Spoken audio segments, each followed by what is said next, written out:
Right now, close your eyes, not later. Now, if you can, or hold the image in your head as you keep reading. Picture your own front door, the color of it, the handle, the light hitting it at this hour. Something just happened behind your eyes, or nothing did. And here is the thing nobody tells you. You have absolutely no way of knowing which one is normal. You have never once checked whether what just happened in your head resembles what happens in anyone else's. Not really checked. You've assumed. Your whole life, you've assumed.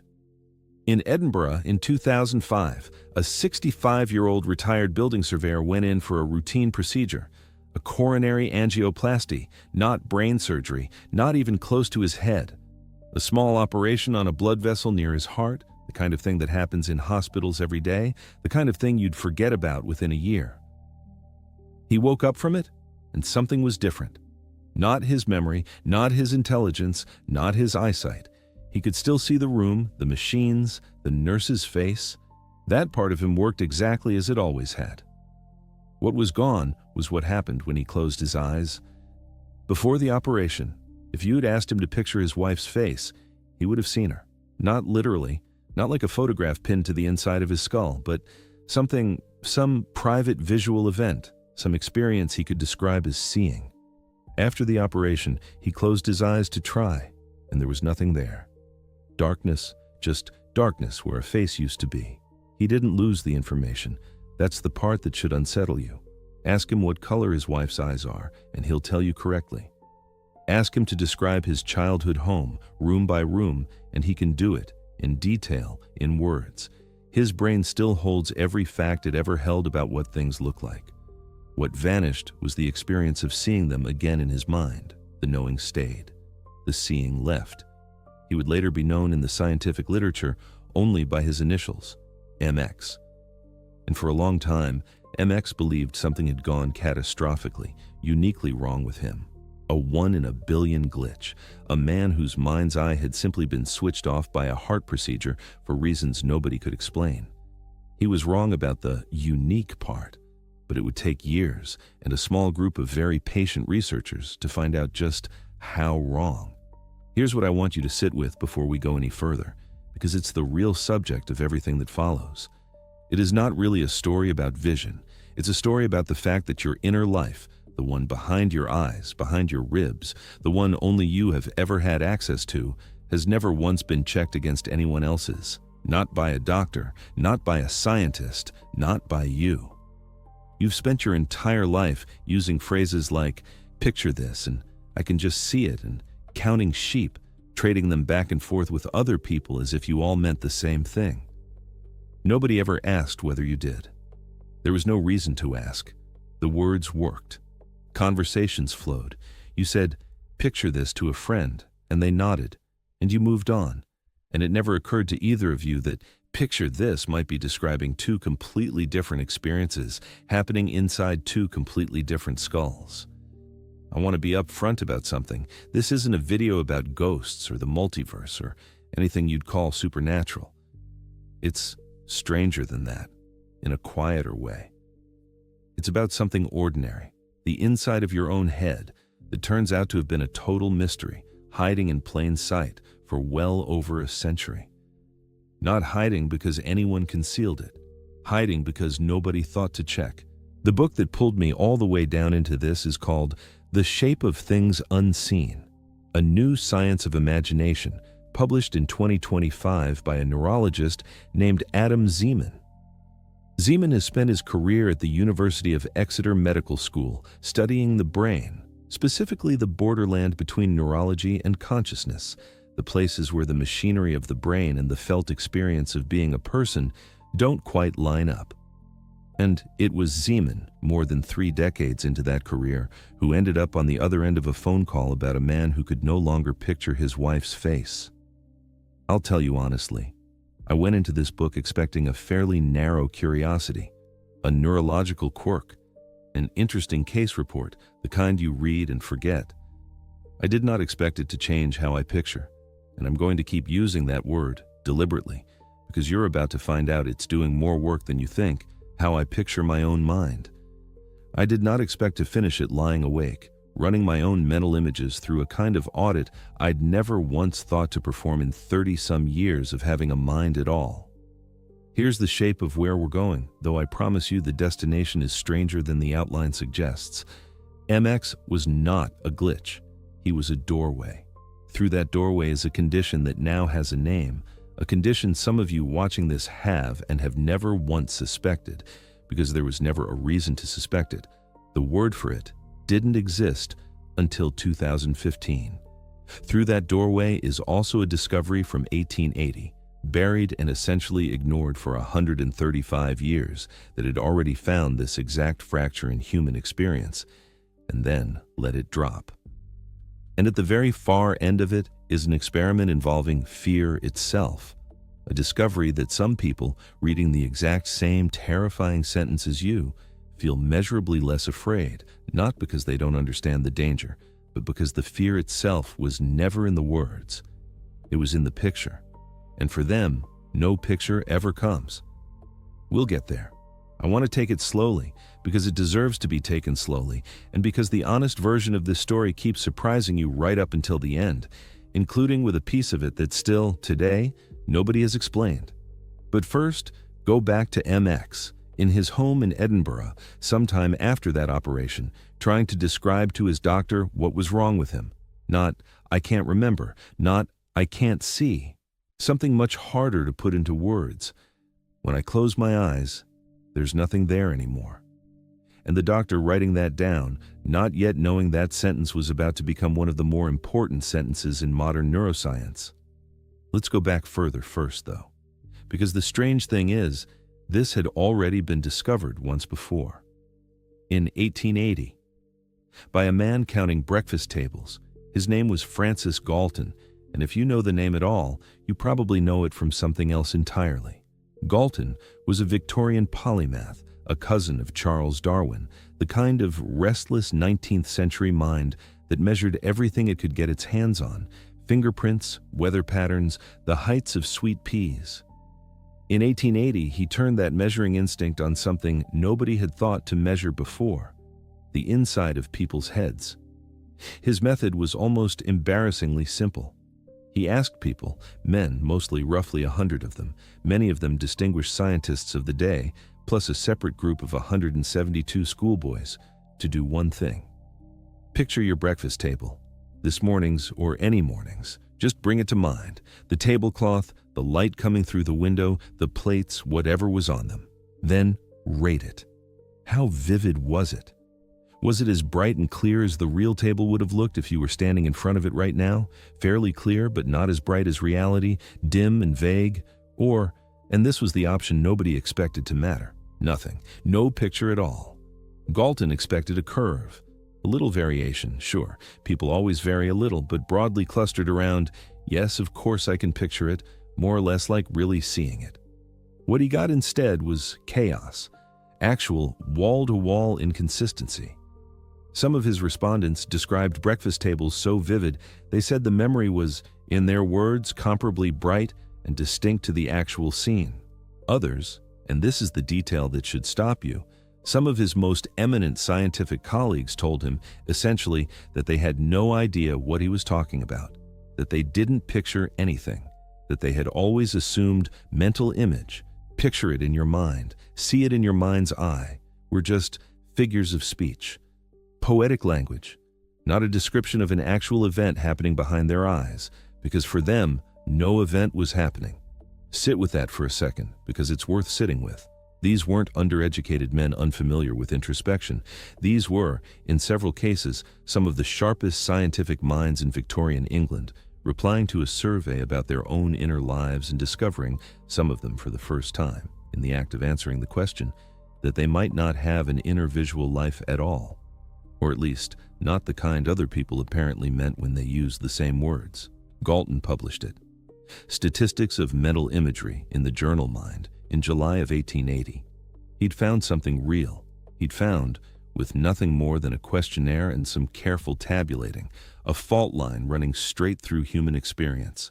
A fault line so basic, so foundational to what it even means to have a mind, that you'd think it would have become one of the most famous facts in psychology. Instead, it went essentially nowhere. For 135 years. I want to slow down on that number because it's the real hook of this whole story. More than MX, more than anything else. 135 years. That is longer than the lifespan of powered flight, longer than the existence of the automobile as a consumer product. It is, generously, 5 or 6 full human generations. 5 or 6 generations of people closing their eyes every single day, using the same handful of phrases to describe it. Count sheep. Picture this. I can just see it. Trading those phrases across dinner tables in classrooms and marriage beds, never once suspecting that the person across from them might be describing something categorically different.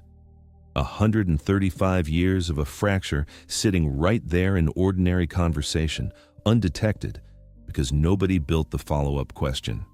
Galton had asked it once, gotten his strange answer, and the discipline moved on to other things. Ask yourself honestly, right now, when was the last time anyone asked you what happens, specifically when you close your eyes and try to picture something? Not, can you imagine it, in the loose sense of understanding a description. Literally, is there a visual event?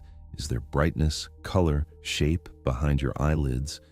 Or is there just knowledge, without any picture attached to it at all? Almost certainly, nobody has ever asked you that. Because until very recently, almost nobody thought to ask it of anyone. That's the reversal sitting at the center of everything I'm about to walk you through. You assume picture this describes a single, shared, checkable human experience, as ordinary and universal as blinking. It has never been checkable.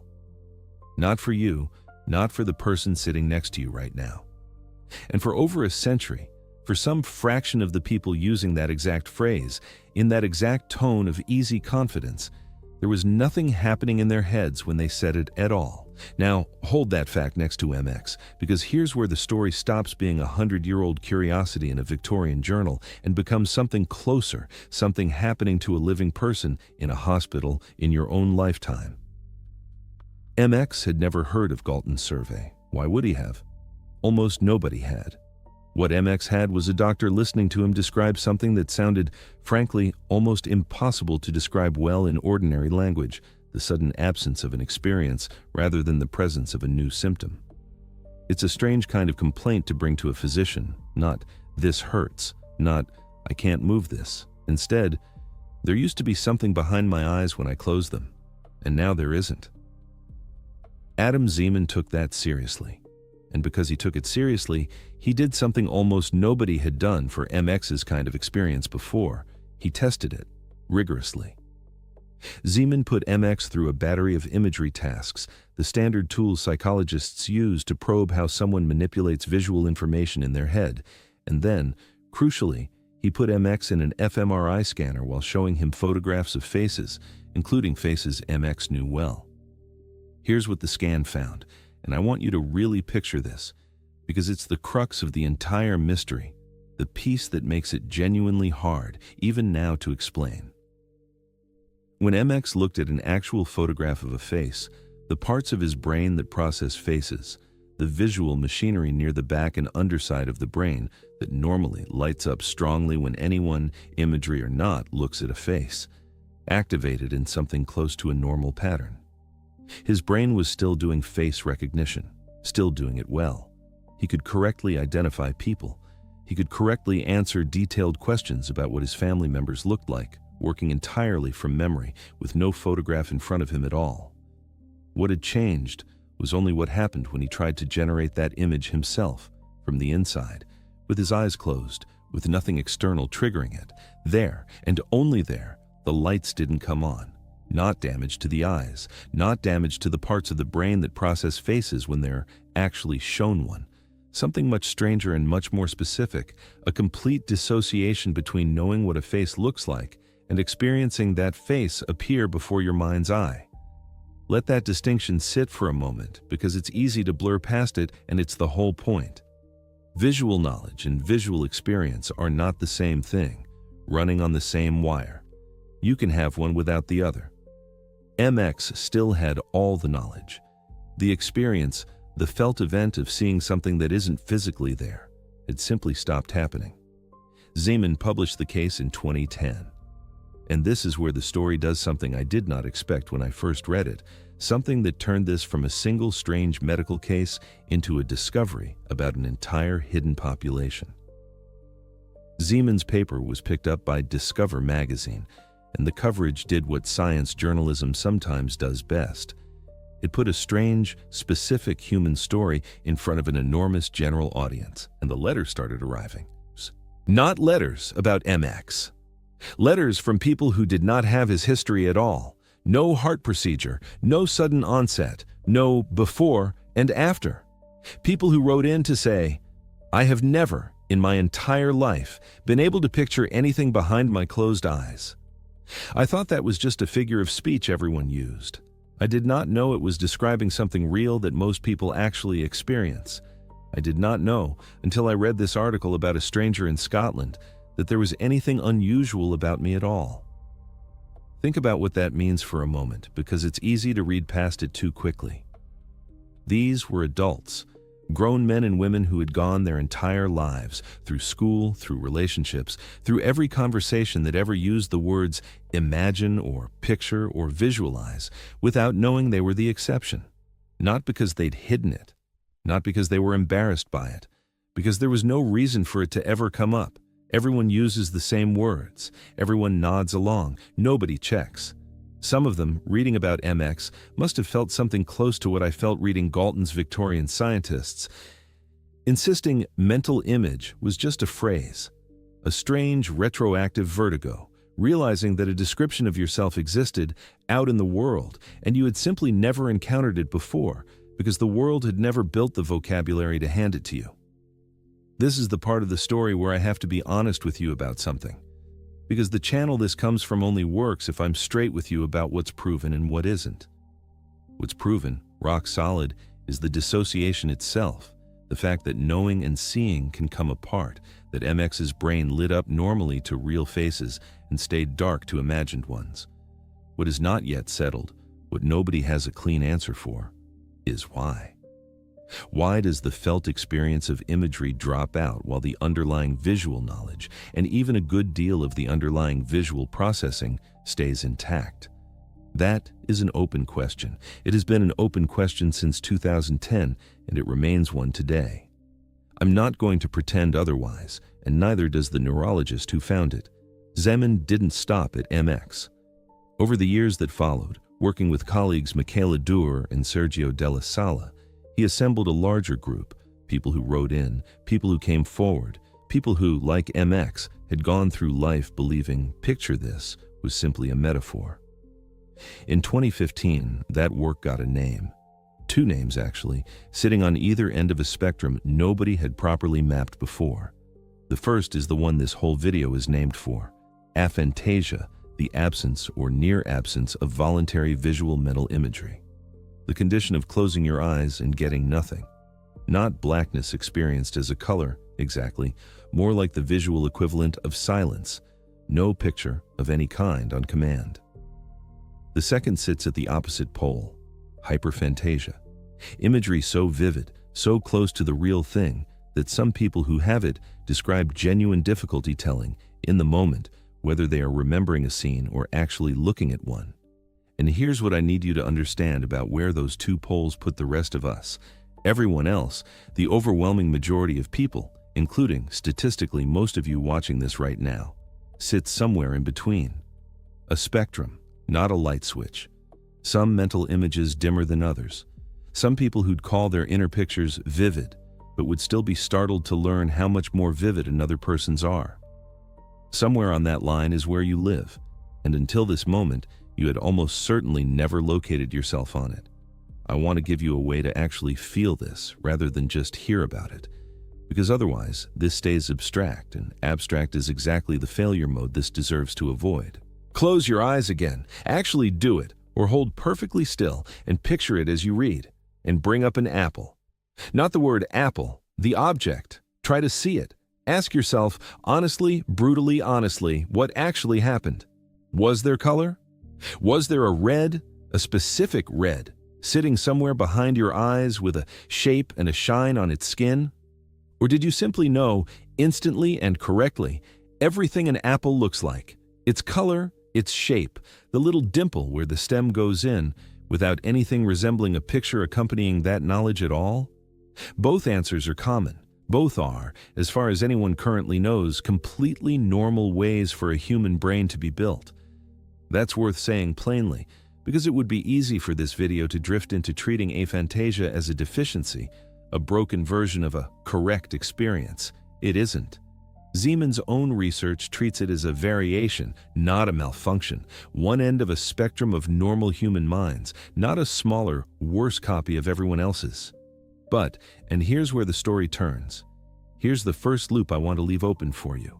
Knowing what something looks like and seeing it are not always interchangeable, even for cognition. There's an entire experiment I'm going to walk you through later in this video where that gap between knowing and seeing turns out to matter enormously, where it changes something as basic and as bodily as whether a person's palms sweat when they read a frightening sentence. Not because aphantasics don't understand danger, because, for some of them, the fear itself turns out to live in the picture.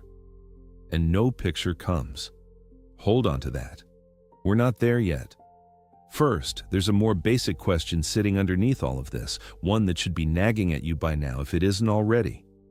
If this is real, if some meaningful slice of the population has spent their whole lives with no mental pictures at all, how would you ever know? How would a scientist ever prove it rather than just take someone's word for it?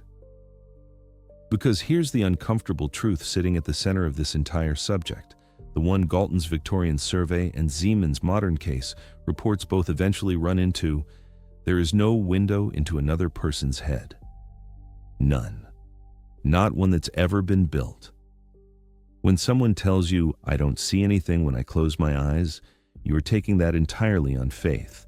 The same faith you extend when someone tells you their coffee tastes a little bitter, or their headache is a 7 out of 10. You cannot climb inside and check. Nobody can. This is not a new problem for philosophers. There's an old puzzle, sometimes called the inverted qualia problem. Is your experience of the color red the same as mine? Or could what you experience when you look at a stop sign be what I would call green if I could ever see through your eyes? For a very long time, this kind of question got filed away as unanswerable. Armchair philosophy. Interesting to argue about over drinks, but not the sort of thing you could ever actually test because, so the thinking went, there is no instrument that measures private experience. And then neuroscience found something cruder than "is your red my red?" It found the presence or absence of any inner image at all. Not a subtle shade difference, an entire dimension of experience, categorically present in some minds and categorically absent in others, and it had been sitting there the whole time, discoverable with nothing more exotic than a carefully worded questionnaire. The unanswerable question turned out to be answerable. It had simply never been asked properly by anyone for 135 years.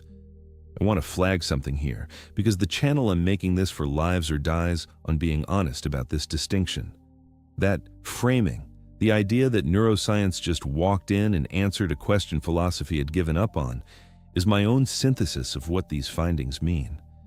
It's a reasonable reading of the history. It is not itself a peer-reviewed conclusion sitting in a journal somewhere.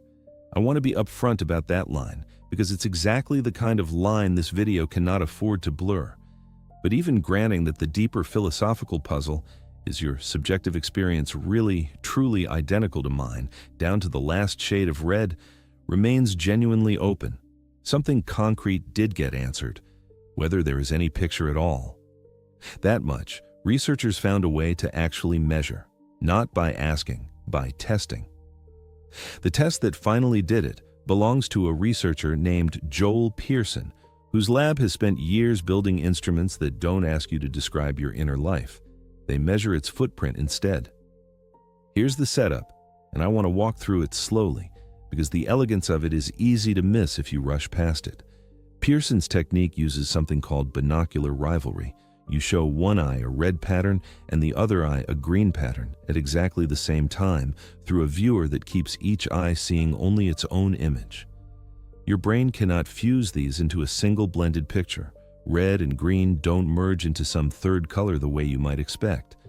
Instead, your visual system does something stranger. It picks one. For a few seconds you see red, and the green essentially vanishes from awareness. Then it flips. Green takes over, red disappears. Back and forth, involuntarily, a genuine tug of war happening inside your own perception, and you have no conscious control over which side is winning at any given moment. Now, here's where it becomes a test rather than just a curiosity. Before showing someone the rivalry display, Pearson has them close their eyes and imagine one of the two patterns, say, the red one, as vividly as they can.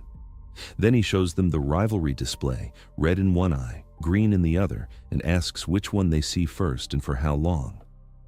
In people with ordinary visual imagery, imagining the red pattern beforehand measurably biases the contest. Red wins more often. Red wins for longer. The image they generated privately, behind closed eyes, with nothing physically in front of them, left a footprint, a real, measurable, physiological footprint on a completely separate, involuntary visual process happening moments later. That is imagery doing something in the world, not just being reported, doing something. And in aphantastics, tested the same way, asked to imagine the exact same pattern with the exact same instructions, that bias shrinks or disappears. The rivalry contest between red and green plays out roughly the same whether they were told to imagine red beforehand or not, because there was nothing generated in that moment to tip the scales. Not because they weren't trying, because there was nothing there to leave a mark. I want you to notice what this test does and does not do, because it's a distinction worth being precise about. It does not photograph the inside of someone's head.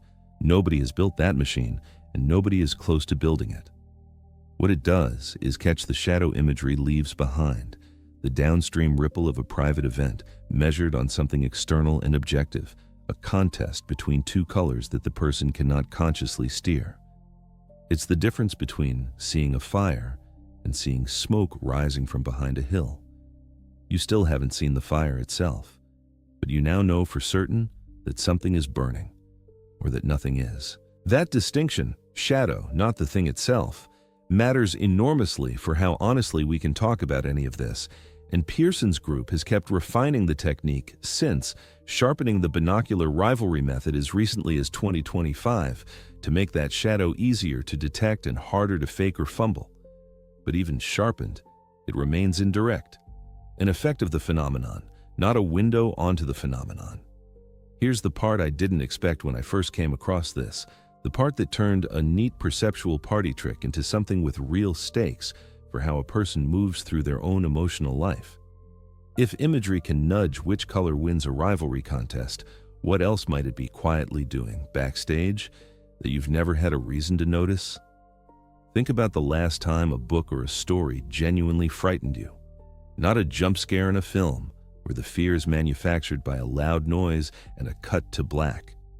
A story, words on a page, or words spoken aloud, describing something happening to someone in a dark house, footsteps on a staircase, a door easing open by itself.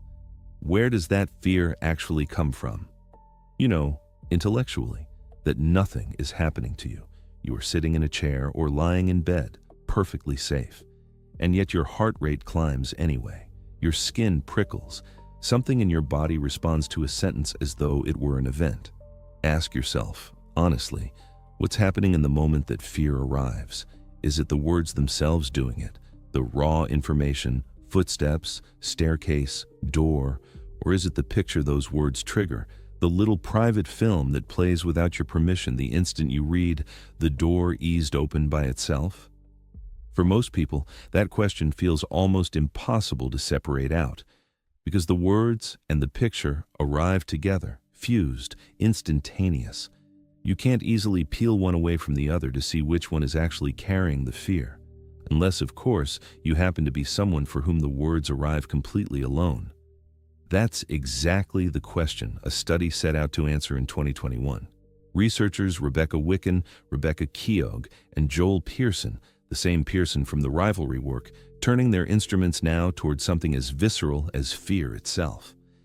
Here's how they built it. They needed a way to physically measure fear, something that couldn't be talked around or second-guessed by the person reporting it.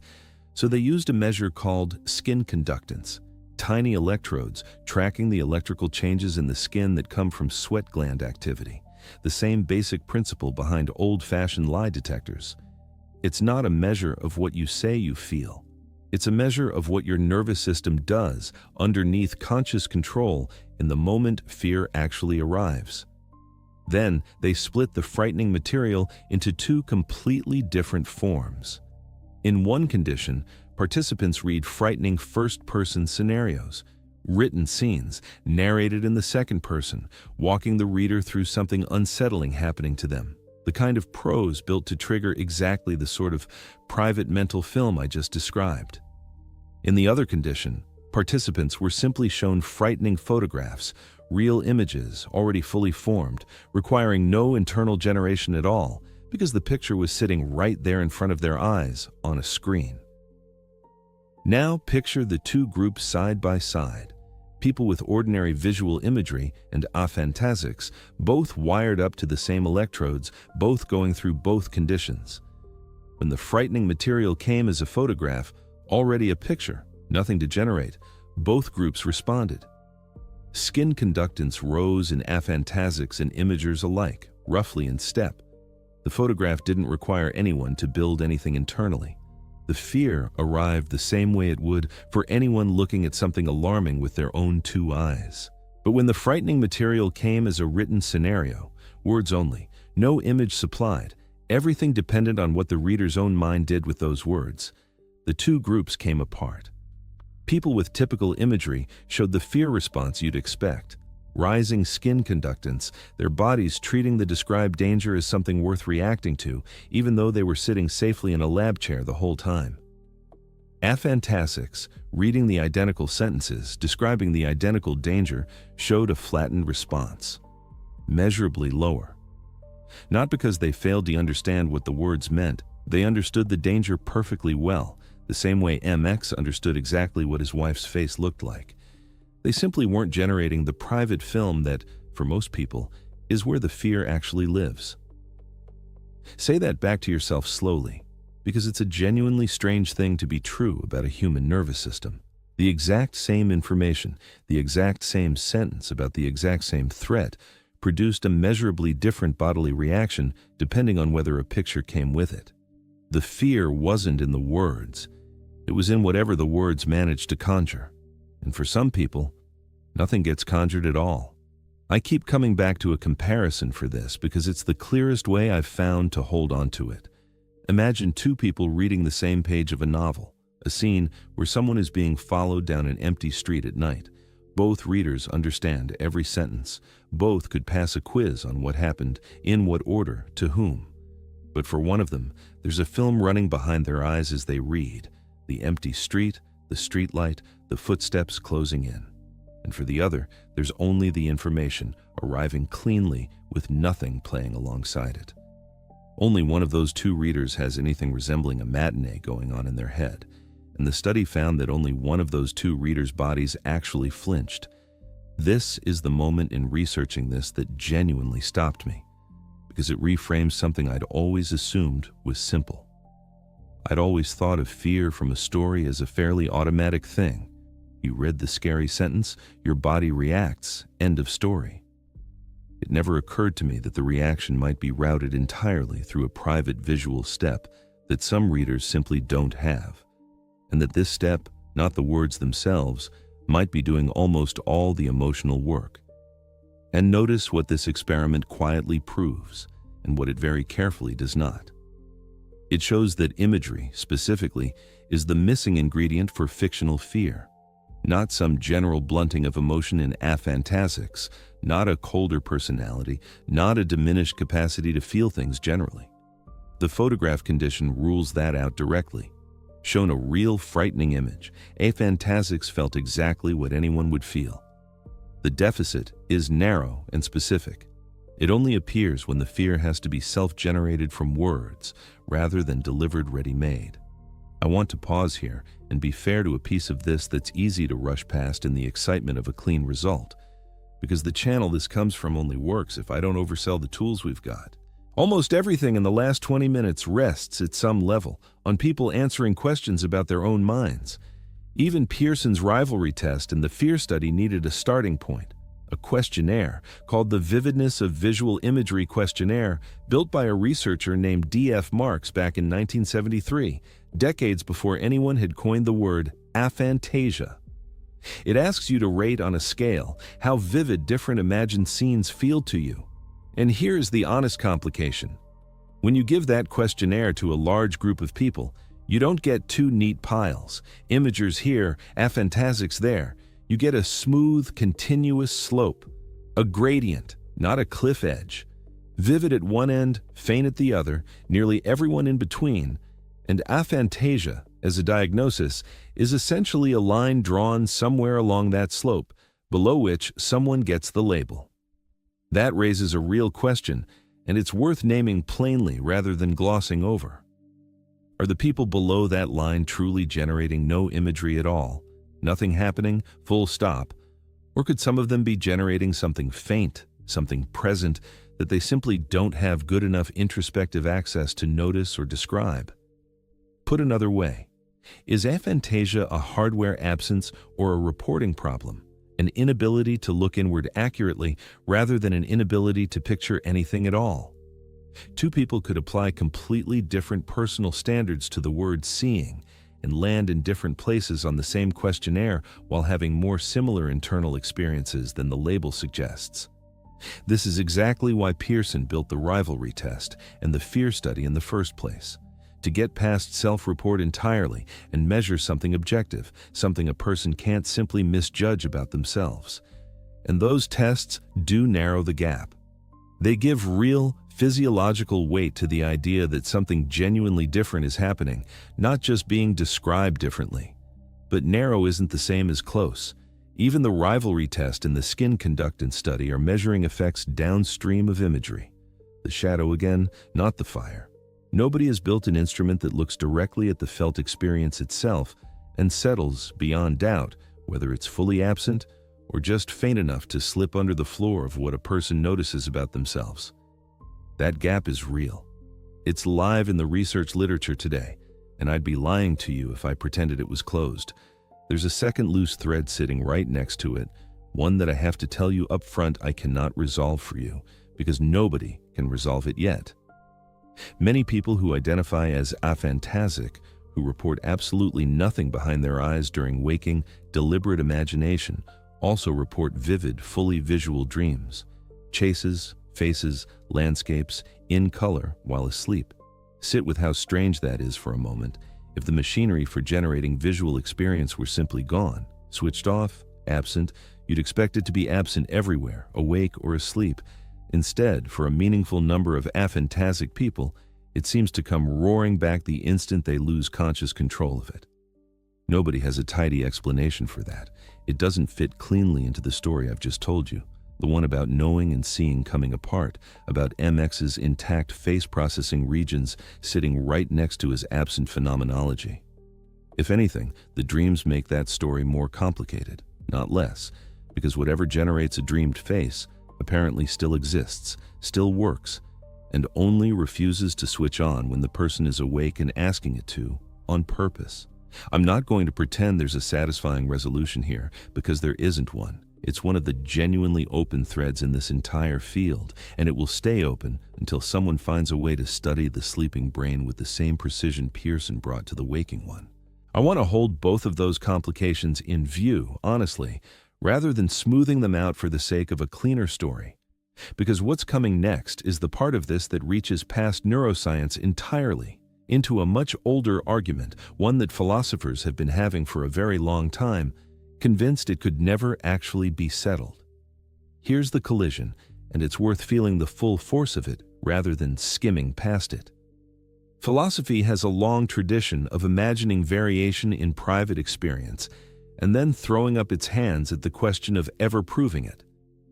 The inverted qualia puzzle I mentioned earlier is your read my read, belongs to a broader family of thought experiments built entirely around the idea that some things about a mind are permanently, structurally unknowable to anyone standing outside it.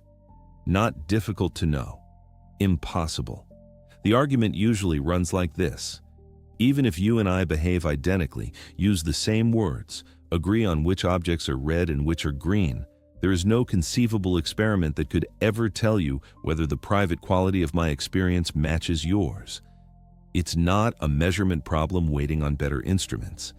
It's supposed to be a wall, a hard limit on what science, in principle, could ever touch. And now, put that century of careful philosophical resignation next to what actually happened in the story you've just heard.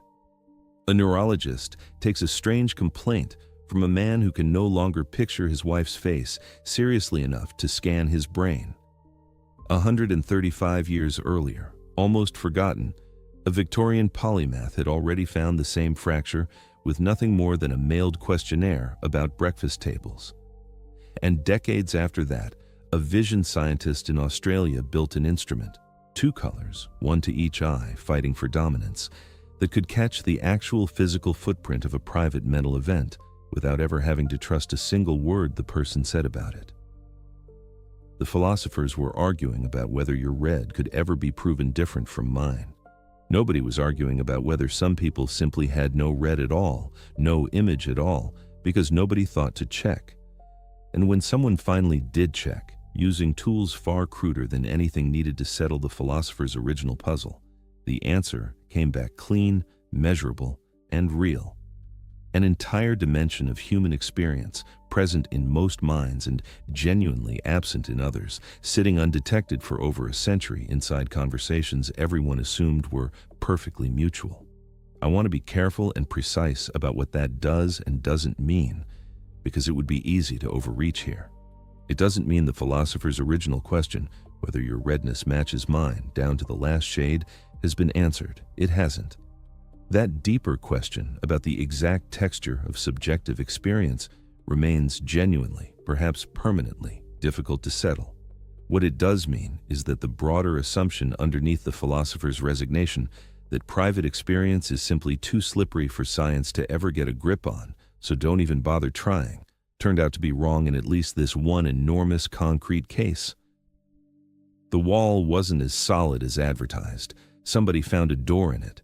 Nobody had thought to look for one for 135 years because everybody had already decided in advance that no door could exist. Now turn that toward yourself, because that's really where this whole thing has been pointing since the moment you closed your eyes at the start of this. You've spent your entire life inside exactly one mind. That sounds obvious to the point of being empty, but it isn't. Not really. Because it means every comparison you have ever made between your inner life and anyone else's has been done secondhand, through language, never directly. When a friend says, "I can just picture it," you take that sentence and translate it automatically, using your own inner experience as the dictionary. If you have vivid imagery, you assume they mean something close to what you mean. If you have faint imagery, you assume they mean something close to that instead. Either way, you're guessing. You've always been guessing. There's never been a moment in your life when you got to check your guess against the actual thing happening in someone else's skull. Here's a detail worth sitting with, because it puts a face on how ordinary this blind spot really is. Aphantasia has been publicly described in interviews and personal accounts by people whose work you may already know. The Pixar co-founder Ed Catmull and Blake Ross, one of the co-creators of the Firefox browser, who wrote publicly in 2016 about discovering, as an adult, that he had gone his entire life without any visual imagery and had never known there was anything unusual about it because, like everyone else in this story, he had no way to know. 2 men who spent careers building things, one of them literally building the tools that let other people generate and manipulate images on screens, while apparently generating none at all inside their own heads when they closed their eyes. If you'd told either of them, at 20, that this might be true of them, they'd likely have had no idea what you were even asking. That's the part that should genuinely unsettle you, more than the neuroscience itself. It's not just that some people lack visual imagery, it's that lacking it is compatible with an entire, full, successful life, lived fluently in a language built almost entirely out of visual metaphor. I see what you mean. Picture this. Let me paint you a picture. Without the person using those phrases ever needing the literal experience behind them. The words don't require the picture to work. They only require that both people nod at the right moment, which means the reverse has to be true as well, and this is the harder half to sit with. If someone can go their whole life not knowing they lack something, what makes you so certain you'd notice if you had some other private variation nobody has thought to test for yet? Aphantasia only has a name because, eventually, one man happened to lose his imagery suddenly enough and completely enough that the loss itself became visible as an event. What about the differences that never arrive as a loss? The ones you were simply born into quietly, with no before and after to mark them. Nothing in your life is guaranteed to hand you that kind of before. You only get compared to yourself once you've noticed there might be two versions to compare.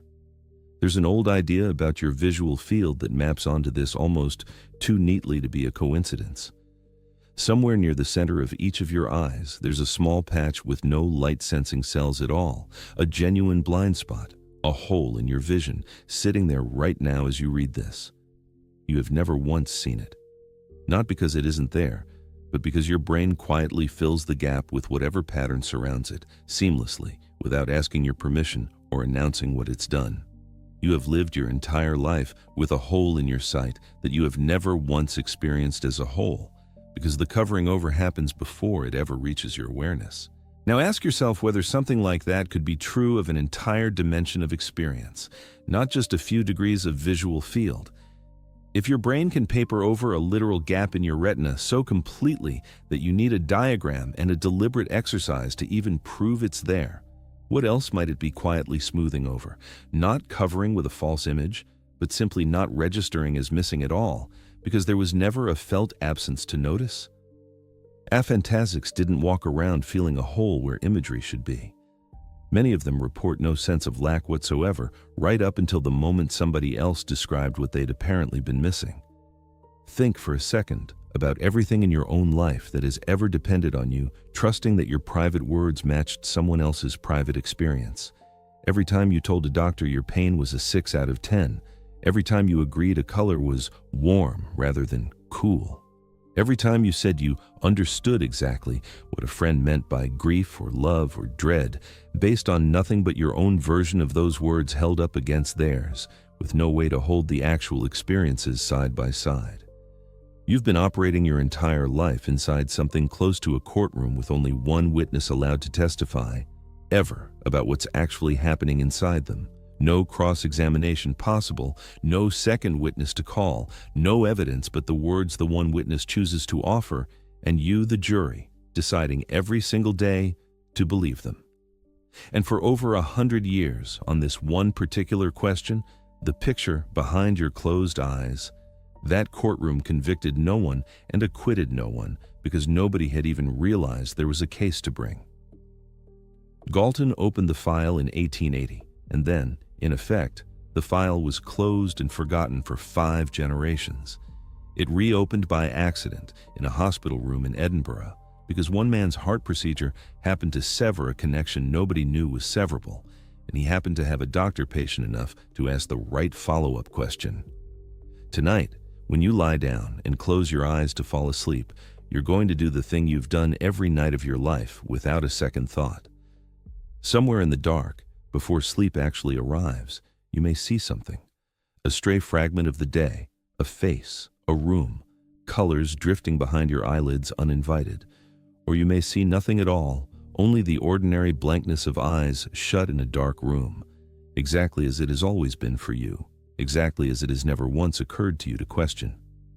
Either way, you still won't know, not really, not with certainty, what that same moment is like for the person asleep in the next room, or the one you'll talk to tomorrow morning over coffee, using the same handful of ordinary words you've always used. Trusting, the way you've always trusted, that the words are doing more work than they've ever actually been asked to prove. There's a number worth putting down plainly, because up to now this has been a story about individual cases, and it's easy to let it stay that way in your head. a strange man in Edinburgh, a scattering of letters to a magazine, without ever translating it into scale. When researchers eventually tried to estimate how common this actually is across the general population, using the questionnaire methods that trace back to Marx in 1973, the numbers that came back sat somewhere around 1.5% to just under 4%, depending on exactly where the line gets drawn on that gradient I described earlier. That's an estimate, not a hard count. It moves depending on the threshold you choose, and I want to flag it honestly as that kind of figure rather than a fixed fact. But even at the conservative end, translate it into a room. Stand in a lecture hall of 100 people, or a wedding or a subway car at rush hour, and by that estimate, somewhere between 1 and 4 of the people around you have spent their entire lives closing their eyes to nothing, using the same words as everyone else to describe an experience they have never actually had. You have almost certainly stood in rooms like that. You have almost certainly, at some point, told someone to picture it, or been told the same thing yourself by one of those 1 in 25 people, and neither of you had any way of knowing the words were landing differently than you assumed. Go back for a moment to the detail buried inside Galton's original 1880 survey that's easy to skate past on a first telling, because it changes the shape of what he found.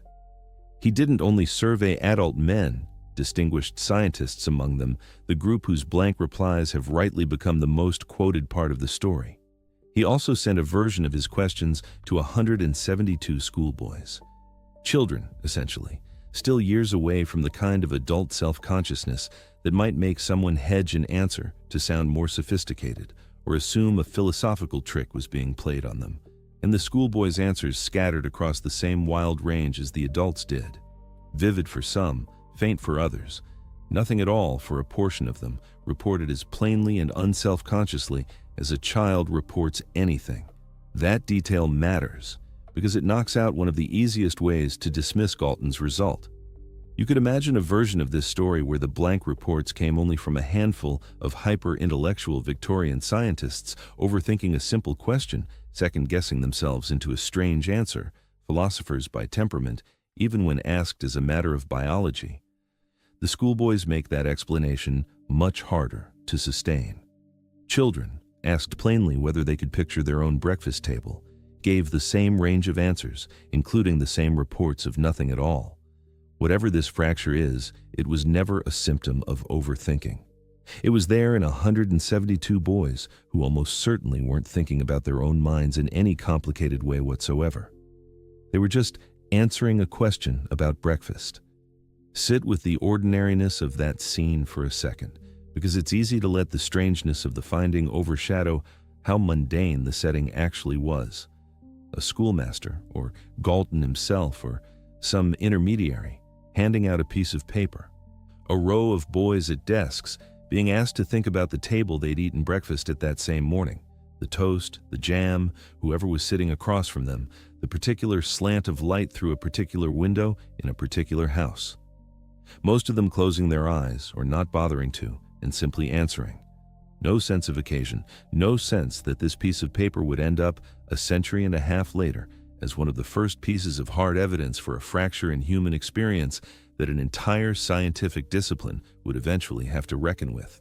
That's usually how the important discoveries about the inside of a mind seem to arrive, not as a thunderclap, but as an ordinary question asked in an ordinary room that simply happened to be aimed at the right gap. Go back once more to Zeman himself, because there's a piece of his own reaction to this material worth sitting with, since it says something about how disorienting it is even to the person best equipped to explain it. Zeman has described the position he found himself in, decades into a career built on treating the brain as a biological object, nerve pathways, blood flow, activation patterns on a scan, being handed a question that kept sliding out from under those tools. He could scan MX's brain and watch the fusiform region respond to a photograph of a face almost exactly the way anyone else's would. He could not scan the space where the felt experience of seeing that face from memory should have been, because there is no scanner built that images an absence of subjective feeling directly. He could only infer it from what MX told him and from what MX's brain did and didn't do in response. Even at the frontier of this research, the tools point at the phenomenon from the outside.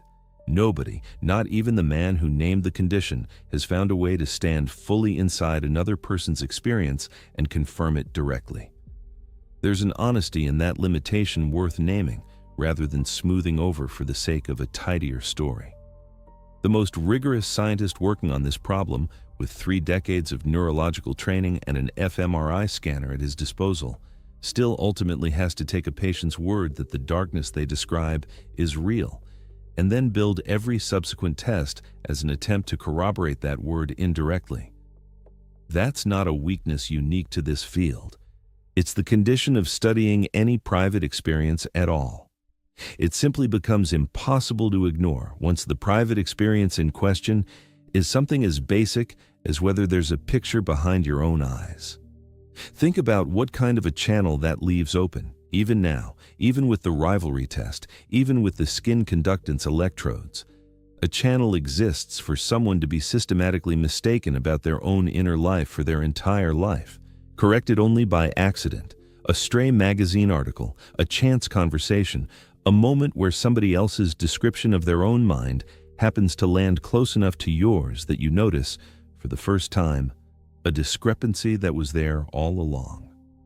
There's a version of the radio analogy worth being careful with here, and I want to be careful with it, because it would be easy to make it sound like aphantasia is a broken receiver, a deficient version of a machine everyone else has running at full strength. That's not what the evidence supports, and it's not how Zeman treats it in his own writing. A radio that isn't tuned to a particular station isn't malfunctioning. It's simply not receiving that specific channel, while every other part of the set works exactly as it should. MX could still navigate his world, recognize his family, hold down conversations, answer detailed questions about faces and places with complete accuracy. Blake Ross built a browser used by hundreds of millions of people. Whatever channel carries voluntary visual imagery, it appears to be only one channel among many the mind runs on, and plenty of full, rich, capable lives are lived with it, simply never tuned in. There is no imagery meter. Nobody has built one, and after everything I've just walked you through, I'm not sure anyone ever will. The rivalry test catches a shadow. The skin conductance electrodes catch a ripple. Nobody has caught the thing itself, the felt picture, sitting in a jar on a lab bench where it can be measured directly. And the dreams still don't fit. Some of the same people who see nothing at all behind their closed, waking eyes will tell you, without hesitation, about a face that visited them in full color while they slept. Nobody has explained that. I'm not going to pretend otherwise, and I'm not going to hand you a tidy bow for it, because there isn't one to hand you. So go back to where we started. Your front door. I asked you to picture it, right at the beginning. Before any of this, before you knew what you were being asked to notice, something happened in your head in that moment, or it didn't. And here's the part that hasn't changed, not one bit, in the time it's taken to tell you all of this. You still don't know which one is true of the person you'll see tomorrow. You still can't check. You never will. For 135 years, that not knowing sat inside the most ordinary sentence in the language. Picture this, passed between millions of people who had no idea they might be describing two entirely different worlds. It took a man's heart and a small mistake in the wiring behind his own eyes for anyone to think to ask the question properly. It could just as easily never have been asked at all. It could still be sitting there, right now, unnoticed, in some other ordinary phrase you use every day without a second thought. A fracture nobody has found yet, because nobody has had their MX moment, because nobody has had a reason to check. Tonight, when you close your eyes to sleep, something will happen behind them, or nothing will. Either way, it will feel to you exactly like it always has. Ordinary. Unremarkable. Certainly not like the edge of anything. That's what should stay with you. Not the darkness, and not the picture. The fact that you'd never have known to wonder which one was yours.